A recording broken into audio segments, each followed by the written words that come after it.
আজকের ভিডিওর মাঝে আপনারা দেখাবো মৌলভীবাজার জেলার বড়লেখা উপজেলার মাঝে বর্তমান সময়ে নৌকা লইয়া ঘুরার লাগি পানি ও আকাশ একত্রিত অবস্থায় দেখার লাগি সবচেয়ে সুন্দর একটা জায়গা। আসসালামু আলাইকুম এভরিওয়ান, কেতো অবস্থা সবার? আশা করি আপনারা আছেন ভালো। আলহামদুলিল্লাহ আমিও ভালো।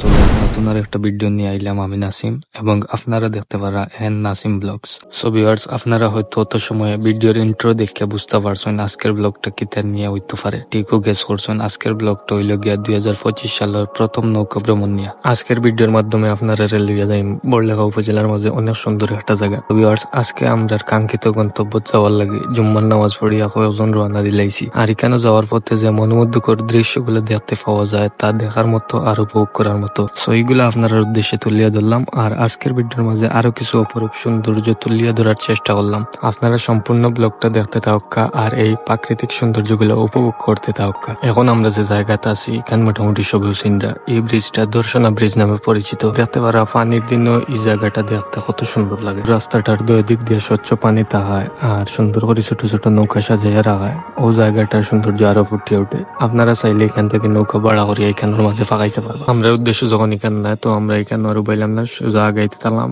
আর শেষ পর্যন্ত ও জায়গার মাঝে বাইলাম। এখানে হইলে কি বড়লেখা থেকে হাকালুকি হাওড়া যাওয়ার রাস্তার প্রায় শেষ সীমা। একটু সামনে পর্যন্ত ফিস আছে, কিন্তু আমরা অতখান যাওয়া লাগেন না, কারণ ও জায়গার মাঝে আমরা লাগে নৌকা মাতিয়া রাখা। অন থেকে নৌকা তুটমো আর আজকের ভ্রমণটা শুরু করব।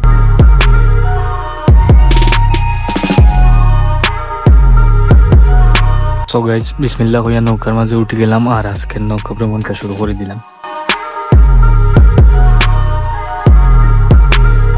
নৌকার উপরে উঠার লগে লগে মনে হর আমি যেন হাওড়ার সৌন্দর্যের ভিতরে গিয়ে হামাইছি। আর চকুর সামনে যে দৃশ্য, দিগন্ত জুড়া পানি, মেঘলা আকাশ আর বাতাসের ঠান্ডা ছোঁয়া, এটা অনুভূতি কইয়া বোঝানি যাইতো না, একমাত্র ও পরিস্থিতি থাকলে ফিল করতে পারবো। পানির ঢেউর লগে সামনের মিনি ওয়াচ টাওয়ারের সৌন্দর্য কতটুকু ফুটে উঠছে তা অবশ্যই আপনারা দেখতে পারা। আর অনেক দূর দূরান্ত থেকে হওয়া পর্যটক সকলের উপস্থিতিও দেখা যায়। ভিউয়ার্স, আপনারা দেখতে পারা আমি নিজের মনের মতো করে প্রাকৃতির মাঝে বিলাইয়া দিতে বাধ্য। এইরকম প্রাকৃতিক সাজানো গুছানো অপরূপ দৃশ্য দেখে আমি এখানে যে ওই রকম দৃশ্য দেখলে নিজের প্রাকৃতির মাঝে হারাই নিতে বাধ্য। আমি যে লেবারি নৌকার গুলোর মাঝে উঠিয়া বইয়া ইচ্ছা মতো উপভোগ করছিলাম।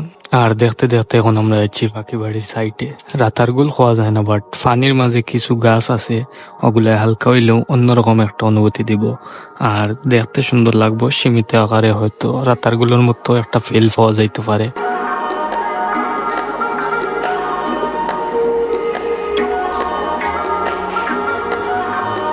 ওইখানের মাঝে আইয়া যেটা দেখতে পাওয়া যায় তা অবশ্যই একবারেও সুন্দর নয়, মোটামুটি ভালো সুন্দর। পানির মাঝে অবস্থানরত গাছগুলা একলগে দেখতে।